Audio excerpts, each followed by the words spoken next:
All right, everyone. It is week 16. It is time to think about DFS instead of your best ball teams. DraftKings has a great slate for us. We get to play Chase Brown once more. Let's get into week 16 NFL DFS with Jakob Sanderson. It's short king summer, dude. It just feels like no one in fantasy sports ever learns anything. Does he mistime it, or is Brock Bowers just a grown man? Brock Bowers is just a grown man. Dare I say, Rich, football might be back. In the words of Lane Johnson, this offense looks constipated. It's short king summer. All right, Jacob. It's hard to tell how excited people are for DFS this week because everyone is just thinking about winning $1.5 million in Best Ball Mania. But yeah, it's a phenomenally good week for DFS. Actually, there are a bunch of games with like relatively high totals. We have bad teams against teams that need to win, which is always kind of interesting for this stuff. Like, what is Arizona going to do against Carolina? Like, how much does Kyler Murray believe in his tweet that he is going to get 85 in the end zone? So parsing out the motivation is always a little bit. How did week 15 go for you? Week 15 was fine. Be better for best ball stuff than DK stuff. I wrote up Gibbs. That was nice. Obviously, I played, I was live at the game. I was like, I got to do this if I'm going to be here. So I did play Jonathan Taylor, and that was so painful. I cannot tell you how painful it is to watch as your favorite team is about to go up 13 points, and then slowly you come to the realization in front of 60,000 orange-dressed Broncos fans that he didn't actually hang on to the ball as he crossed the end zone. That was horrible. So then I just had like a bunch of Broncos fans yelling at me while I just sat there like with my head in my hands, trying to process what happened. So fun best ball week, mediocre DFS week, horrific real football week, just like stone worst real football week. But, we move on. Well, look, at least your franchise quarterback didn't roll his ankle for the 9th consecutive postseason. So just out of curiosity, is our franchise quarterback Anthony Richardson or AD Mitchell? That was the worst play of the season. Just like aesthetically watching AD Mitchell try and find the laces on a wide receiver. And by the way, Mitchell almost messed it up and had a forward pass back to Richardson, which would have made the play. Yeah. Not as bad as a pick six, but would have made the play. I guess it's a 15-yard penalty for an illegal forward pass. I could not have been seated in a better spot / worse spot for that play. Like that was directly at the yard line I was seated at. So like that is like right in front of me. And I'm like seeing it. I'm like, what's cool? First of all, throws it to Mitchell. You can tell it's a trick play right away. But I thought he was going to throw it forward because Will Mallory is running like uncovered towards the end zone. Like if Mitchell looks forward and just floats it anywhere in the vicinity, Will Mallory is walking into the end zone. So I'm like, my hands are up like this. And then I see that, oh no, he's going to throw it back to Richardson. I'm like, oh, this could work out. And then I see Benito come out of nowhere and intercept it. And I just immediately, I just full surrender Cobra back, full capitulate forward. And then I just stayed in that position for 5 minutes, unable to process what had just happened right in front of me. It was horrific. After the Jonathan Taylor flag plant too, as he fumbles the ball, it should have worked. It should have worked. When he went into the end zone, I was like, oh my god, the flag plant hit. We're up by 14 points. This is incredible. And then we lost 7 points on that, 7.1 points on that decision. Ridiculous. Not great. All right, folks, let's go ahead and get into it. Let's begin with what should have been an absolute fantasy bonanza. This should have been a great fantasy game. The Cleveland Browns traveling to play at the Cincinnati Bengals. Instead, it is not. We have a 19.5 point team total for the Browns, 27.5 point team total for the Bengals. Dorian Thompson-Robinson, worst yards per attempt of any quarterback in the history of the National Football League with a minimum of 125 pass attempts, 3.7 YPA. I'm not playing any Browns. I'm not playing Ford. I'm not playing Judy. Not playing Elijah Moore. Njoku is already ruled out. Tillman might be back this week. The question you have is obviously Chase Brown, basically the best play of the slate. No player since Zach Moss went on IR is averaging more fantasy points per game. The question you have to ask yourself is, does any of that even matter, or can Jamar Chase still get 35 in a game the Bengals are basically winning the entire time? Yeah, this sucks. This would have been such a fun game. Such a fun game with our guy Jameis on the other side. But yeah, Chase Brown, obviously, I think he is like the least affected by the Dorian Thompson-Robinson of it all. If anything, maybe it's even a slight upgrade. So you definitely play him. I mean, the way Burrow's attitude is, right? Like, he was pissed off. They only scored 38 on the Titans. He was like on the sideline talking about how embarrassing it was. I think he's more than happy to pad his stats up. So I think that they'll continue to try to play. And they should be able to get a lot of plays off, because I think the Browns probably just won't be able to sustain anything on offense with DTR. Right. You know, Judy and Tillman and all these guys are probably the ones that really get completely rocked. Maybe I could talk myself into a 4.9 Tillman. When Dorian Thompson-Robinson did start that like 3/4 of a game, he peppered the shit out of Tillman with targets. He wasn't looking anywhere else. They're in the same draft class, so I think there's something to that, where they would have been going through rookie camp together and everything. And then the other guy who I don't see projected for a lot of ownership is Jerome Ford. I mean, the Bengals are an incredible rushing matchup. We've seen guys pulverize the Bengals through the air and on the ground, including both Pollard and Spears last week, getting there with touchdowns, and Spears having a ton of receiving work. Yeah, I think he's a totally viable play without Chubb this week.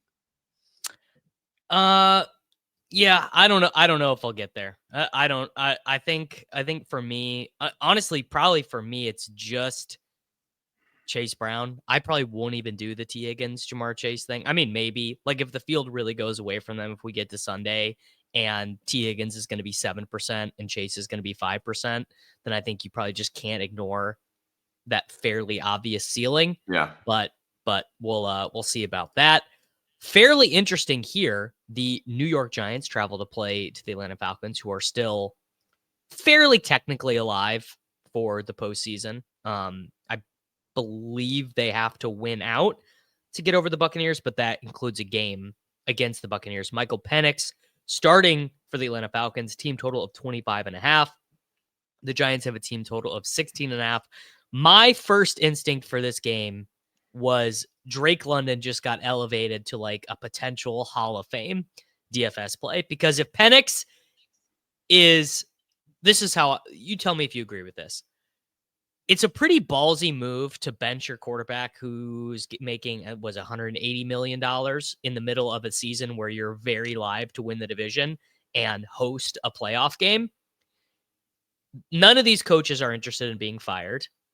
It's a pretty big decision. They have to be pretty into what they're seeing in practice from Penix. Now, Cousins has been awful and has been worse than even his baseline over the most recent 4 weeks. They ran the ball on 23 of 24 of their most recent first downs. Like, it's really bad, but it's very hard to bench a guy you're paying that much money to when you are competitive. So I think I expect Penix to play a B+ game here against the Giants. And if that is true, London, with his current target share as Mooney has turned back to earth, he should be like a $7,500 player on DraftKings. Yeah, I mean, there's upside there. I don't know if I'm going to get there. I mean, everybody's going to play Penix anyways, right? So that probably drags London up more. I think I'm probably going to be off the Penix stuff this week.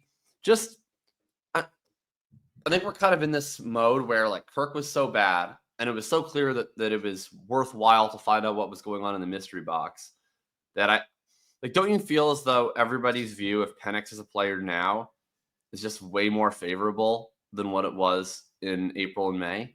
Like, I feel like most people in our circle kind of thought he stunk as a prospect back in the draft. And now it's like everybody's super excited to see what he has in store. and reasonably because Cousins sucks, and we'd rather open the mystery box. But like Cousins being bad didn't make Penix better.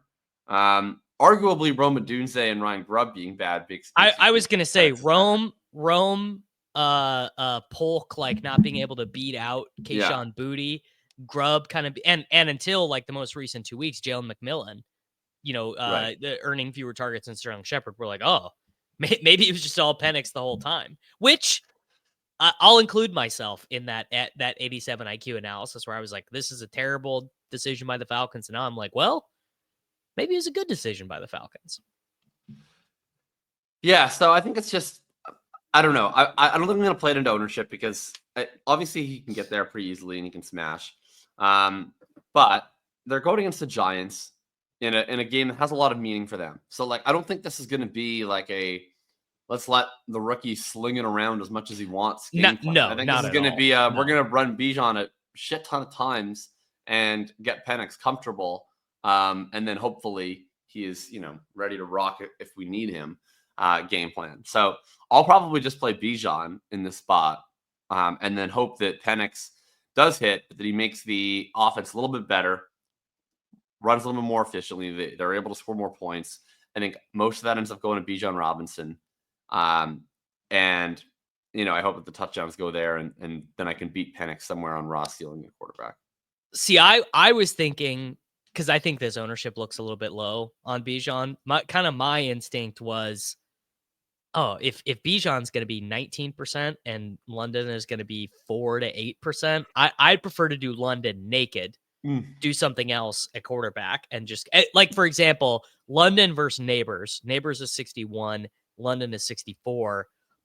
I mean, I just think London seems like a far better play than Neighbors. The field's weird fascination with Drew Lock. I mean, you'll never be able to tell people who play NFL DFS that Drew Lock is no good. He is the best. Neighbors got there last week with like Tim Boyle. So yeah, it's possible. Yeah, of course. Neighbors is phenomenal. And we're a little bit undecided on if London is very good. Maybe, I mean, probably the more interesting question is Wan'Dale is one of the few value wide receivers of the slate who projects for like double-digit points. Do you have any interest in $4,100 Wan'Dale? Sure. Yeah, I mean, it's not something I'm going to be building lineups around, but if I happen to have $4,100 remaining, Steve's as good a fit as anyone else. Okay. All right. The Arizona Cardinals with a team total of 25.5 against the Carolina Panthers with a team total of 21.5. Is this the week, Jacob? Kyler Murray tweeted, he said, "We are going to get 85 in the end zone. Believe that." Will Trey McBride at $6,200 DraftKings dollars be recording a touchdown this week against the Carolina Panthers? Hope so. I think they'll give him an opportunity, right? They got to give him one chance. I mean, they threw him a screen at the 0-yard line last week, and he lost a yard. So it is become incredible how, like, for 99 yards of the field, he is the best tight end in the NFL, and then every opportunity that he's had within the 1-yard line, he can't do anything. He either gets tackled, he drops it, he gets tackled. Like, it's ridiculous. Yeah, I hope so. Why is he 23% owned at $6,200? Is that like solely because Kyler made a tweet? Like, or is pricing just that loose? He's just projected I think 4 points better than everyone else. Bowers' projection is pretty low this week because the Raiders have a very low team total. That game just has a very low total. So I think that's why. I mean, and it's gonna stay high too. McBride, like he is gonna get jammed this week. Yeah, it's just generally not my style to jam high-owned expensive tight ends. So maybe he gets there. That'd be fine. Probably won't be on my team. Who will be on my team? James Conner. James Conner will be on my team. James Conner will be on a lot of my teams. He's going to be owned this week, but I still don't feel like it gets like crazy owned. And he's James Conner. There's an upper limit. Yeah, there's an upper limit to how owned he could be. Now, I like the Chuba Hubbard flop leg. Like, This Yeah. ownership, no way. No way is Chuba Hubbard, after what he did No. last week, now as a dog, going to be owned this high? I would He had say like 7 points on the first drive, too. I thought I played Chuba Hubbard last week, and it looked like he was going to be absolutely getting there. And then he didn't score anything else after the first drive. Well, he got like his most receiving work of the season, which I guess you would anticipate given all the other receiving backs are out. Oh, Mike Boone, I think, only played 3 snaps in the whole game. Yeah. Now, Thielen, I'm very into. He's got a very good role. But how about our boy, Holy Cross's own, Jalen Coker? Xavier Legette not going to play. Your boy, Xavier Legette, not going to play in this game. So Coker is locked into probably not only 11 personnel, but probably 12 personnel as well. It'll probably be David Moore who exits the field. Actually, it was Adam Thielen a little bit last week who was leaving the field in 11 personnel. I am like Jalen Coker versus Wandale. I mean, give me Coker all day. I know it was a busted coverage that he scored on last week, but let me tell you this. I the fact that Jalen Coker and Marvin Harrison Jr. on Roto Grinders right now are basically projected for the same points. I buy it, baby. I mean, yeah, I completely buy it. Yeah, Coker 4,200, probably the best value play of the week for me. Yeah, I mean, he is. I'm definitely more likely to play Coker in this spot than I was like David Moore in a similar spot a few weeks ago when he got up there, because Coker's a rookie. I think he actually has some talent. But I do think, well, this is just true. Like, the way that they do the projections in spots like this is always very fragile, where like we are getting a piece of a range where they're allocating out like the expectation of target share between guys who, you know, don't really necessarily have the history to back up that share.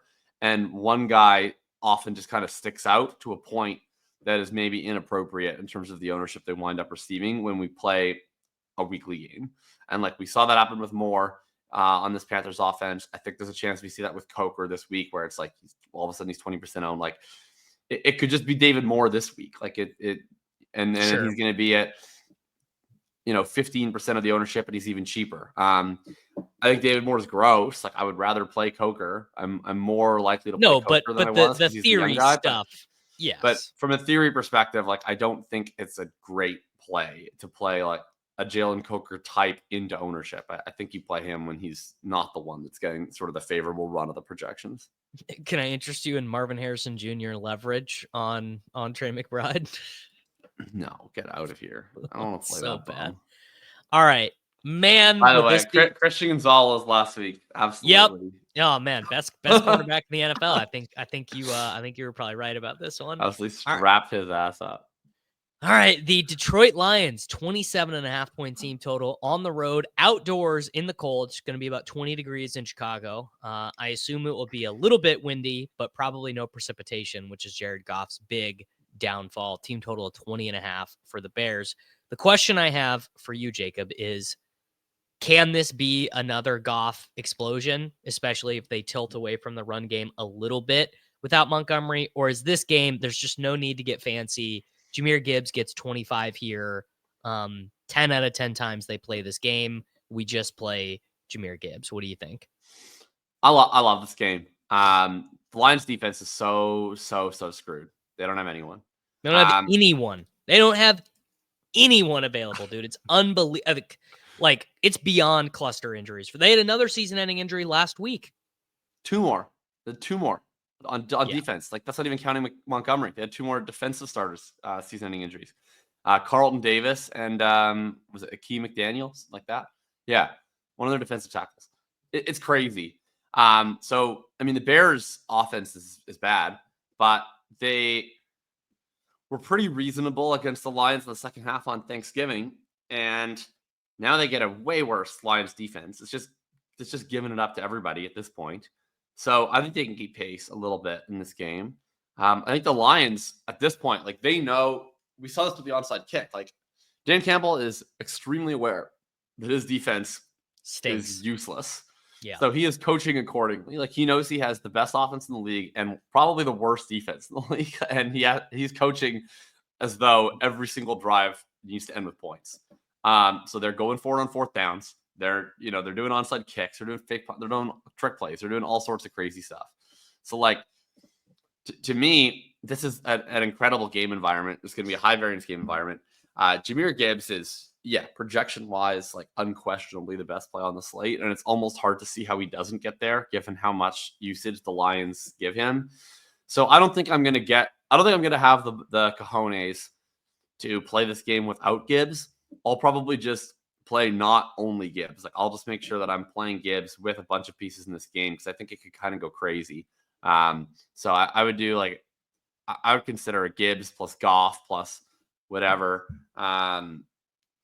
Definitely, I think I'd want to do a Chicago bring back. Probably DJ Moore. I don't know. Maybe I could do like Roman Dunze or something gross. Keenan Allen, whoever. All a little bit dependent on the weather, I guess. Right? This is unfortunately going to be an outdoor game. Is that true? Yeah, so it's at Soldier Field, which is in December. I've been to a Soldier Field game in December, even when the sun is shining. Not a very comfy environment. This graphic on the screen: 22 players on IR PUP for the Detroit Lions. Oh my God! No other team more than 18. Only 2 teams with more than 15. So they have been unusually snake bitten. My big read on the biggest fantasy football impact for the Lions is going to be Sam Laporta. Laporta's role is going to look, in my opinion, much more like what it did last season, more utilized in the screen game, more utilized in the red zone. Montgomery, before he was injured, actually, because in that game, he had, I think, 5 targets. He actually started to outpace Gibbs on the season in terms of receptions. So, and those are not all going to go to Gibbs. I mean, that's just not the way it works. It's not just a 1-to-1 translation. So that is my big read. I'm going to have a big stance on Laporta this week. In terms of Bears that I'm going to play, I think the answer is very simple. It's DJ Moore. You want the guy who just gets the ball a ton. Moore got running back snaps last week. His ADOT is like negative. He's like Wan'Dale Robinson level ADOT. But the thing about DJ Moore is, one, he can break those plays. This is not a Wan'Dale Robinson situation. He can turn a 2-yard screen pass into an 80-yard touchdown. And then the other thing is that he has always been a capable down the field wide receiver. So if he gets 2 of those downfield targets in a game where he also gets 8 screen ones, it's just all set up for him. So I prefer him to Keenan. I prefer him to Rome. These guys are all going to get owned. Rome, Keenan, Moore, they're all going to get owned. I prefer Moore. Yeah, I think that's totally fair. All right. Your team, the Indianapolis Colts, they're at home to the Tennessee Titans. Team total of 23, 19.5 point team total for the Titans. I suppose the interesting thing this week is it's sort of a tight cap week. There's not like a really obvious value other than Penix at quarterback. Richardson is going to get played this week due to the rushing. Choice. So let's start there. Richardson, what do you make of that? I mean, I understand why he's heavily owned. He has a high designed rush rate. He's playing an indoor game. Their favorite this week. So I understand how the math gets there. Richardson is so, like, frankly, schizophrenic in how he scores fantasy points that it's just a guy that I think he's a classic guy you play always if he is not owned and never when he's 16% owned. And obviously that has no actual correlation to when he hits. So he's just as likely, if not slightly more likely, to hit at 16%. But I don't think that game environment or other things that impact the fundamentals of the projections, and certainly not these externalities, like whether there are other cheap quarterbacks or not, has any effect on whether he's going to put up a score. He's ridiculously inaccurate. So basically his entire fantasy day comes down to does he connect on a 50-yard bomb, and does he score 2 rushing touchdowns? And those things, I just think every week the projection just has to have some marginal percentage of those 2 things. And the ownership, I don't think, reflects whether it's a better or worse chance on a given week. So no for me on 16% owned Anthony Richardson. I will play him. Should he still be in the NFL next year? I will happily play him when he is 3% owned. Sure. Yeah. Outside of that, Pollard, too many good plays this week. Ridley, too many other He might not guys even, in the he might 5K. not even play this week, Pollard. All right, so what do you do? What do you do with 'cause he- Spears? Yeah, because Pollard didn't practice all last week with an ankle injury, and then he left the game with the same ankle injury that he seemingly re-aggravated. So, I mean, we'll find out on Friday, but I think this is the first week that his availability is like in serious doubt. Spears at 4.9K against the Colts, like, is, to me, that's Slappy Sunday, like back up the Brinks truck and windmill. Yes, big yes on Spears at that price in this matchup, especially with Mason Rudolph, who'll actually check down. Sure. Yeah. I mean, Spears at 4,900, no Pollard. It's not even like this is a good defense. It's not even like, oh, they're going to get blown out. Like Mason Rudolph can easily beat the Indianapolis Colts. Like just no sweat at all. Now, Alec Pierce is probably not going to play in this game. Are we back to our targets per route run king, AD Mitchell? Can you do our truly our idiot savant, AD Mitchell at 3,800? Did you watch the interview of him where they asked him about the trick play? Yeah, he laughed, dude. He just kept smiling and said like he executed the play properly.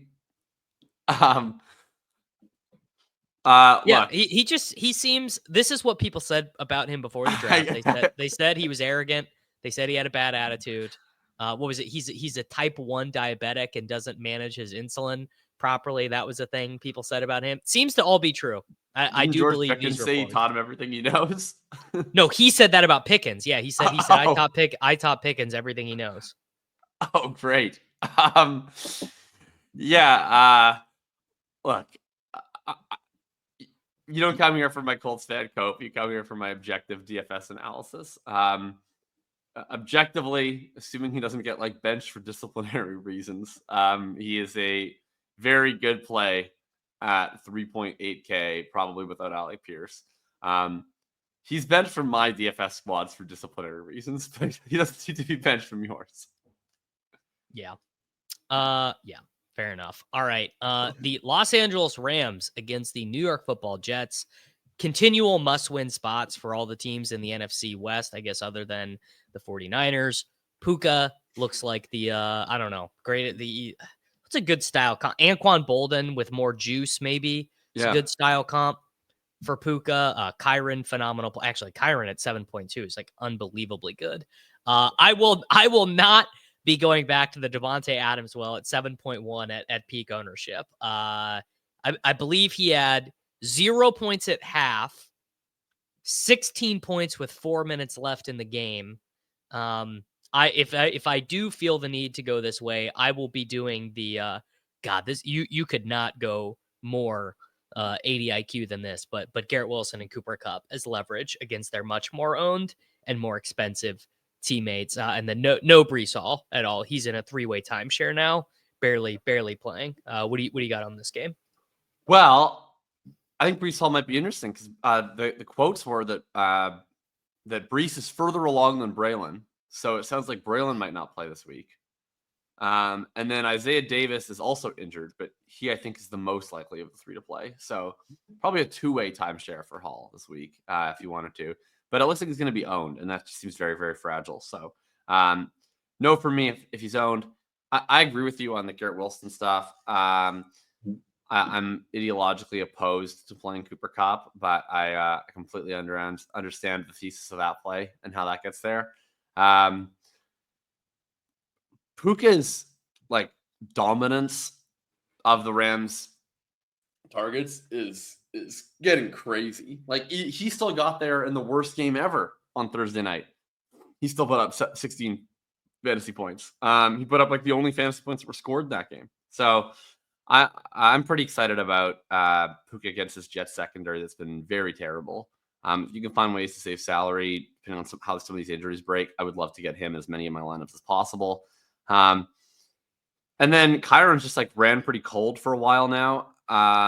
So I don't think he's getting his owned as much, but like his role hasn't really changed. Like Quorum will play one drive each half. Otherwise, it's all Kyron. I don't think he'll be very heavily owned this week, but I think he's in a really, really good spot against the Jets' run defense. It's been very suspect. Yeah. Kyron is certainly the best play of this game, but I will probably include at least one G Wilson in in my runs. Sure. Devontae, if I have any Devontae, it will be in Battle Royale on Underdog, and even then, I'm just really not that enthused about it.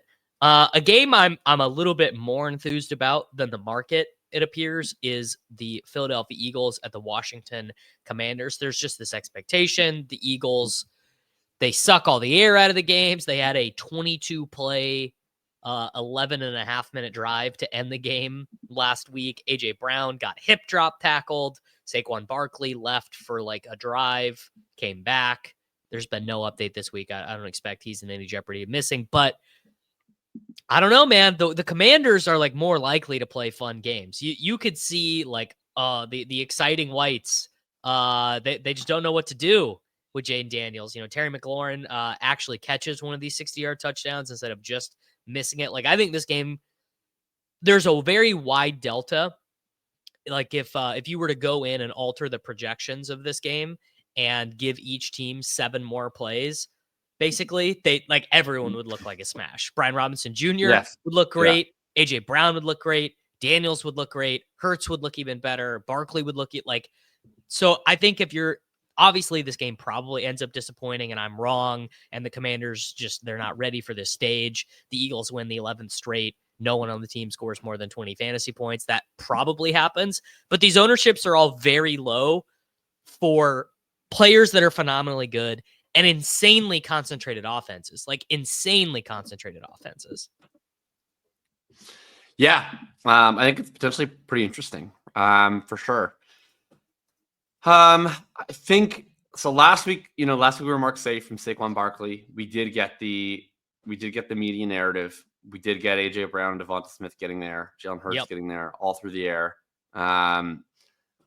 I fear we are not marked safe this week. I fear that they proved their point, and that now they will go back to getting Saquon Barkley 2,000 rushing yards against a team that I think more recently has been a little bit more susceptible on the ground than through the air. The Commander stuff is interesting. Terry McLaurin obviously smashed last week. He smashed most of the season. I don't think I want to be playing outside wide receivers against Philly. They've been like too good for me. I don't really want to mess with that. I think if I was going to try and get into Washington stuff in any way, it would either be through like the Ben Sinnott total dart throw play. He ran 26 routes to John Bates' 10 last week after Ertz left the game. Or it would be through Brian Robinson Jr., who has a really, really strong role. It's just it's a little tough to envision it being the right script for him against the Eagles. But if you can get there in your mind, then that probably hits a decent percentage of the time at the low ownership. And then Daniels, I don't think you need to stack him with McLaurin because he'll run for touchdowns. He'll throw them to whoever. He's going to be not owned at all on this slate. And I mean, he has one of the highest ceilings in fantasy, as is Hurts, also projected for very low ownership, and he has a ridiculous ceiling. So either of the quarterbacks I think are pretty interesting in this game. Yeah.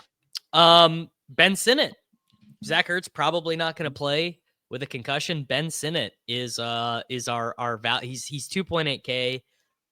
He's projected very low. I'd have to check over at ETR what they have him for. I'm going to guess it's more than 5.3 points. I'm pretty woke to Ben Sinnott, who just came in and immediately played the receiving tight end role. Cole Turner more or less stayed in his role. He played a couple extra snaps than a second tight end normally would because Noah Brown is out, and the team just plays the Commanders play a lot of weird personnel sets. They just do a lot of like 2 running back. They do a lot of 2 tight ends, some 3 tight end. There's kind of a funky team because they don't have any good wide receivers. And De'Ami Brown ran a bunch of routes, had a big play called back. You could go back to that well for a cheap guy this week, I think. Yeah, totally agree. All right. That game I like. A game that matters very much for best ball and for fantasy football playoffs in general. The Minnesota Vikings against the Seattle Seahawks. Minnesota, to keep their quest for the 1 seed, has to win. I believe if the Seahawks lose here, they might be dusted. They might be done for winning the NFC West. So this is like insanely high leverage game. And our guy, Geno Smith, despite having his knee crumpled up, practiced, I believe, in full on Wednesday.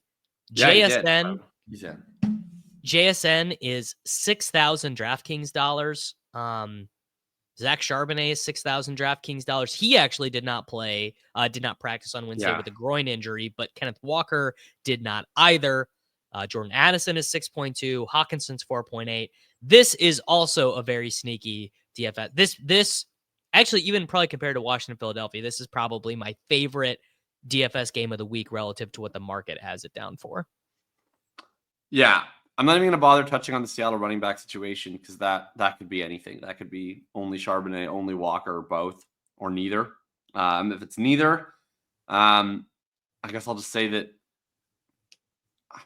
my interest in Kenny McIntosh is highly related to how much ownership is on Kenny McIntosh. But assuming that it's one of Walker or Charbonnet or both, JSN is like, to me, the gold star, triple gold star play of the week here at anything sub 10% ownership at 6K.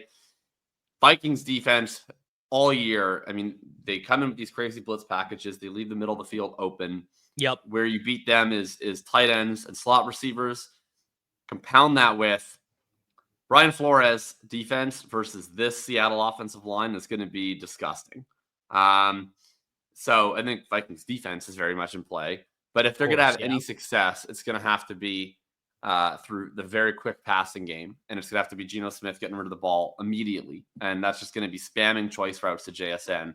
I could pretty easily see in a Minnesota win, JSN having like 16 targets, 14 catches, 110 yards, and a touchdown, like something like that. So I like him quite a bit in this spot. And I don't know. I like all the Minnesota pieces they are what they are. Jefferson's the best. Aaron Jones has a role. Addison has a role. Hawkinson has a role. Any single one of them can get there. Jefferson's not getting played this week.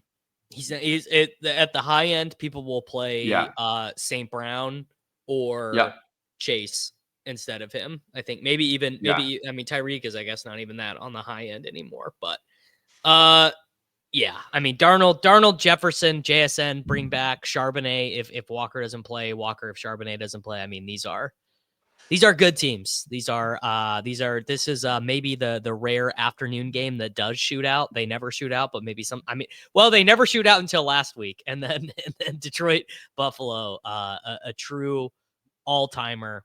Yeah, JSN. That's my flag plant. That's my gold star. I mean, $6,000 JSN. Unbelievably good play. Now, the Buffalo Bills, a team total they've got over 30 points. Was it 8 games in a row, 9 games in a row? It's like unbelievable. Josh Allen is priced up at 8,700.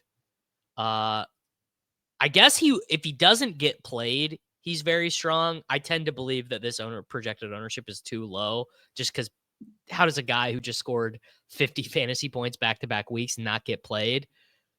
But he's very hard to play because he never brings anyone with him. I mean, he's got Shakir 2 weeks ago, and I guess Ty Johnson last week, but he just doesn't. They spread the ball too much. And look, no, all due respect to Drake May, they're not getting pushed in this game. There will be no push happening from the Patriots in this game. What do you make of Bills Patriots? Oh well, I prefer the Bills.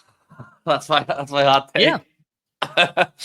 Yeah. Josh Allen. I mean, the salary is tough. It really constricts what kind of lineup you can make. This is one where, like, if we get a Tyjae Spears without Tony Pollard, that all of a sudden is going to have major ramifications for the Josh Allen salary or Josh Allen ownership, because it's everybody obviously wants to play Josh Allen right now, but how do you get to an 8.7K quarterback? It's not very easy. I would really like to get there. If I did, I'm probably stacking with Khalil Shakir. They're rotating routes on the outside anyways. Christian Gonzalez is going to lock those bitches up. So to me, it's Shakir as the slot wide receiver that you would stack him with.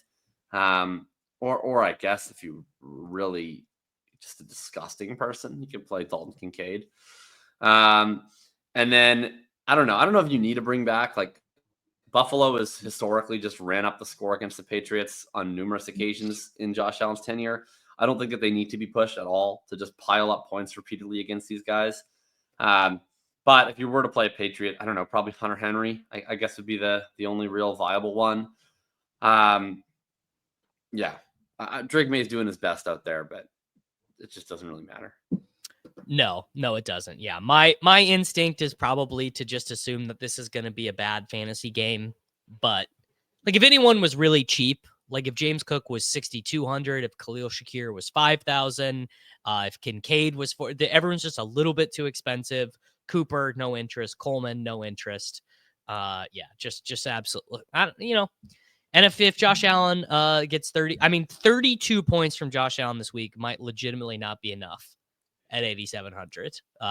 Given the context of the slate.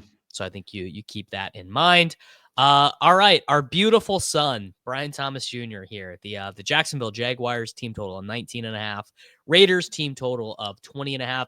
Does look like AOC is going to start this game, and not Desmond Ridder. Jacoby Myers is 5.8. I will probably not be falling victim to the Jacoby Myers industrial complex this week. At least that is my hope for myself. Brian Thomas Jr. is 6.3. Bowers is 6.5. The Raiders backfield is going to be down to Madison and Abdullah. McCormick is on the season-ending IR. I actually think these projections are wrong that you're seeing. I think Abdullah should be projected ahead. It seems like they're kind of done with the Madison thing. I think Abdullah is playable in tournaments, but this one's mostly BTJ and Bowers for me. Yeah, I'm not playing a Raiders running back. That's ridiculous. I'm playing BTJ and Bowers. I don't even know what to make of the Jaguars running back rotation. Like 2 weeks ago, Big V was clearly ahead. Last week, ETN was clearly ahead. It's just vibes.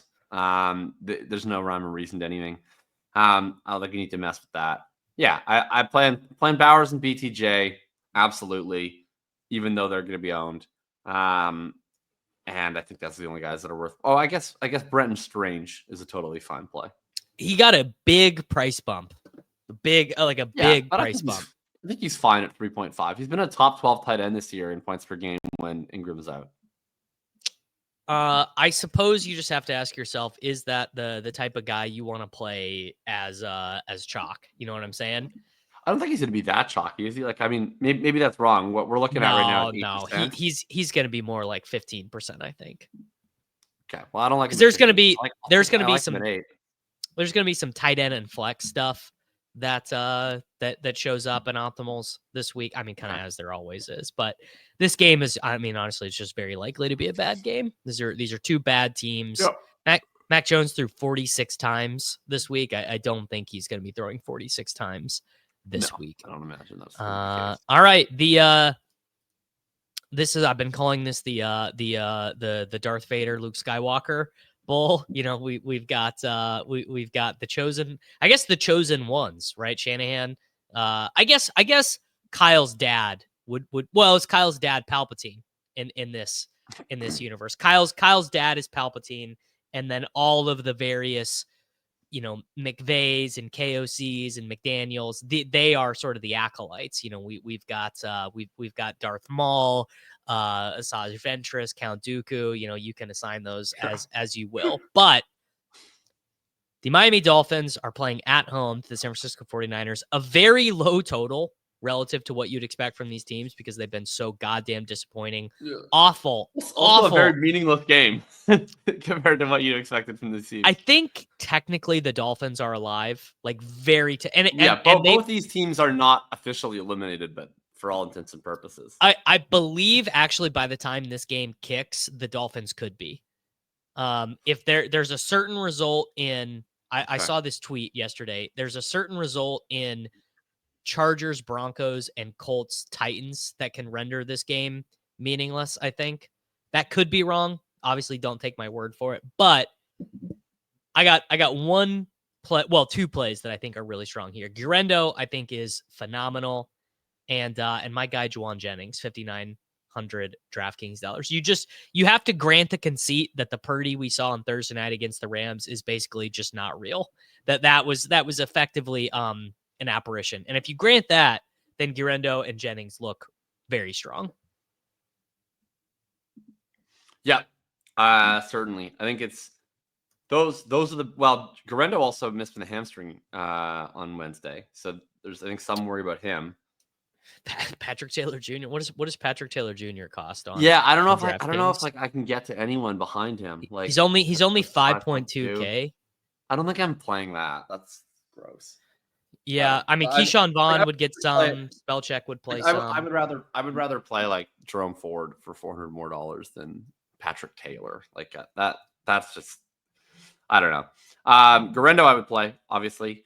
Have you ever seen a faker, more bullshit ownership projection in your life than Deebo Samuel at 15%? Yeah, Like, Deebo Samuel topping out. He's 5,200. He's going to top out about 1.8% ownership. Yeah. Like, no, anyone who plays that is an absolute slappy. Props to them for Martin Gailing through it, but like we watched what happened on Thursday night. No one's playing that. I think you're playing Jennings, you're playing Kittle, playing Garendo if he plays, playing Achane. Probably no Waddle this week, although they said it wasn't a long-term injury. So I think slight boost to Tyreek Hill and Johnny Smith obviously is just the GOAT. 5.5K Johnny Smith, and I think it's totally reasonable.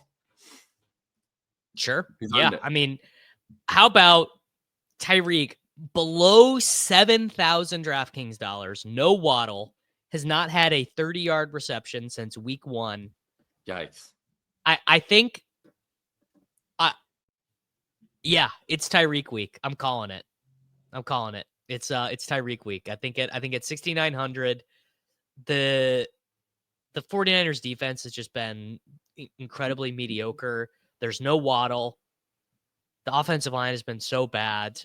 It's like the thing with Tyreek. I mean, he had 14 targets 2 weeks ago, so it's not like he's not getting the ball. It's like it's not a Deebo situation where he looks incapable. It's just that it hasn't happened. And I mean, Tyreek's getting older. He's actually going to be really interesting to think about for best ball next year. Like, what do you do with that profile of guy? And if you're really looking for a cheapie, Malik Washington led the team in receiving last week. I really liked him as a prospect. Probably no Waddle here. I think he looks pretty strong. Yeah, for sure.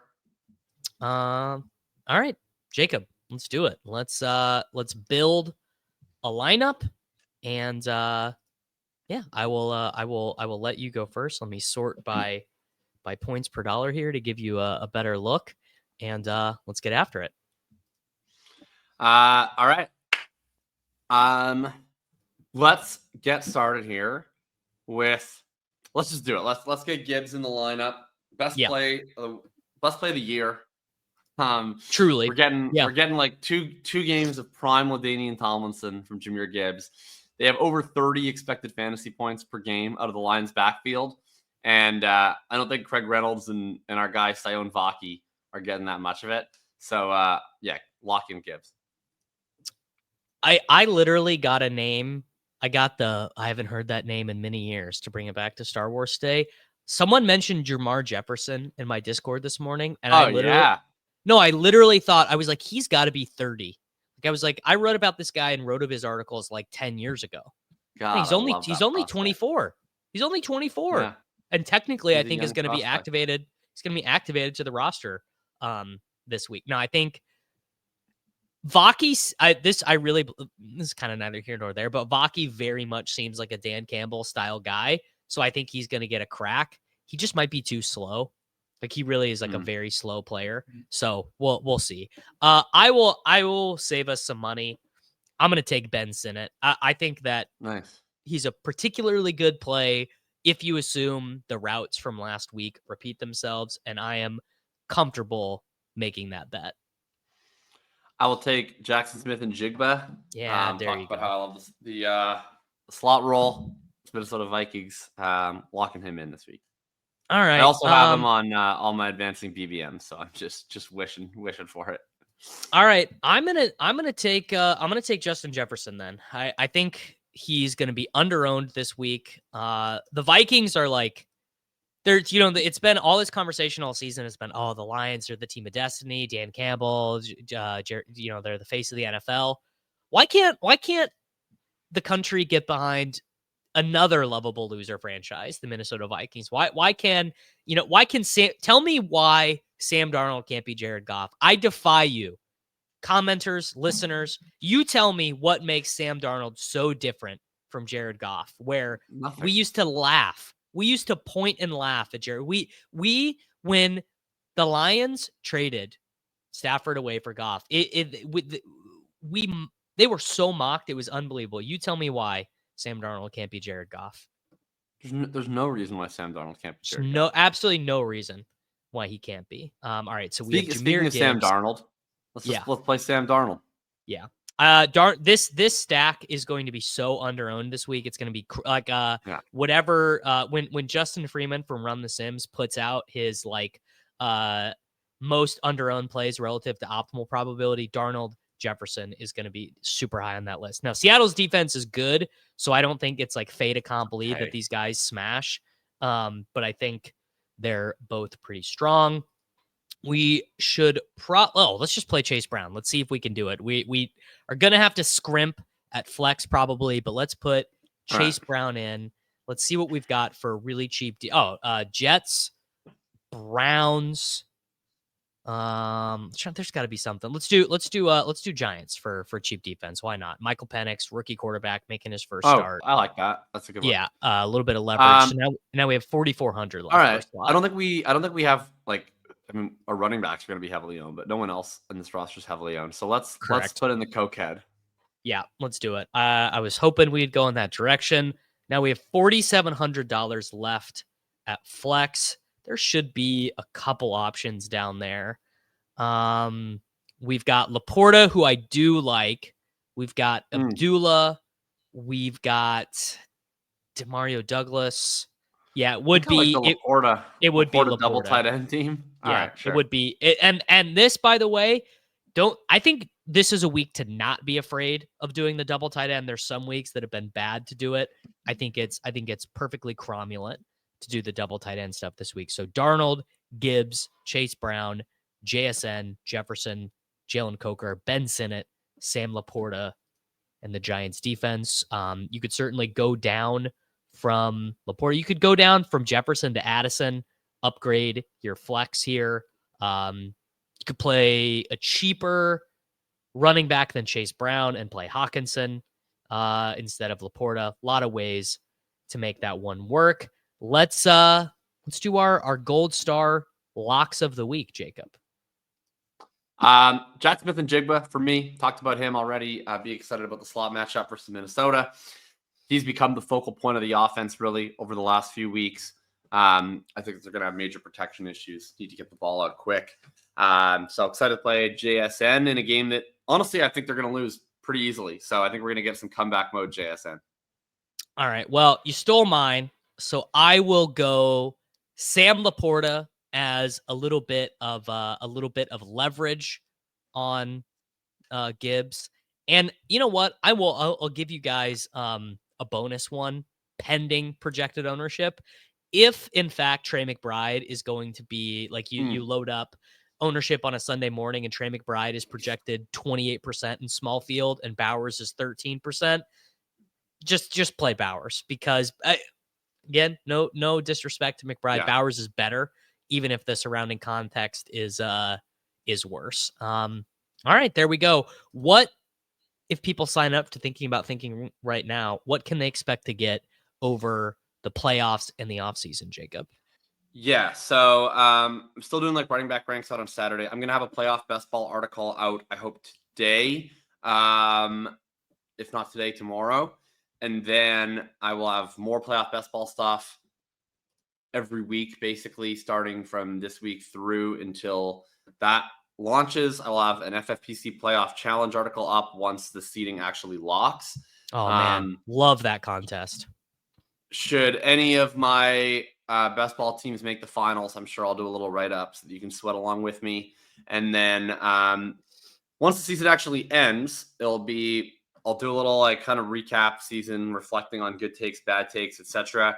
Usually take a little bit of a break in January, but once we get up into February, March, April, I'll mix in some Evergreen Dynasty content with all the prospecting stuff. So we'll get back into the lab starting to get very excited about the 2025 draft class. We had Brett Oh Whitefield God, on the podcast. me not, man. I couldn't ago. be less. I could not be less excited about these guys. To me, it's a one person class, and Luther Burden would be so awesome in a year where the class is really great. And that's the thing. If I could get him at the 110 every rookie draft, I'd be like, oh my God, I'm trading into the 110. But because the class stinks, and after Tet, you could just kind of argue.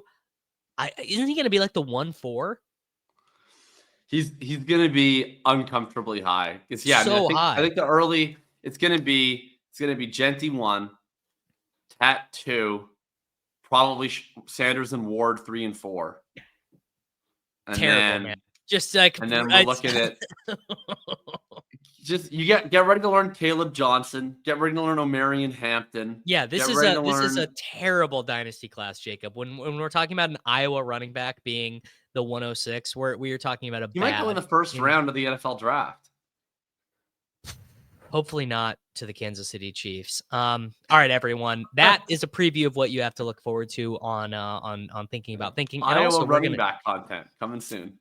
Yeah, we need to get me, you, and Karain. We need to start getting into. Oh, yeah. We need to do a dynasty. Who is the next Zion? Who is the next Zion Vaki? We'll find out. Travis Hunter is the next Zion Vaki. That was prophetic on January when I found that clip, and I had the line of he is the most impoverished man's Travis Hunter. Correct. He is. Yeah. He is literally the most impoverished man's. Yeah, he is. He is an unhomed person's Travis Hunter. All right, guys, let's get out of here. Have a great day. Yeah. Good luck in all your best ball stuff and in DFS this week. It's Short King Summer, dude. It just feels like no one in fantasy sports ever learns anything. Does he mistime it, or is Brock Bowers just a grown man? Brock Bowers is just a grown man. Dare I say, Rich, football might be back. In the words of Lane Johnson, this offense looks constipated.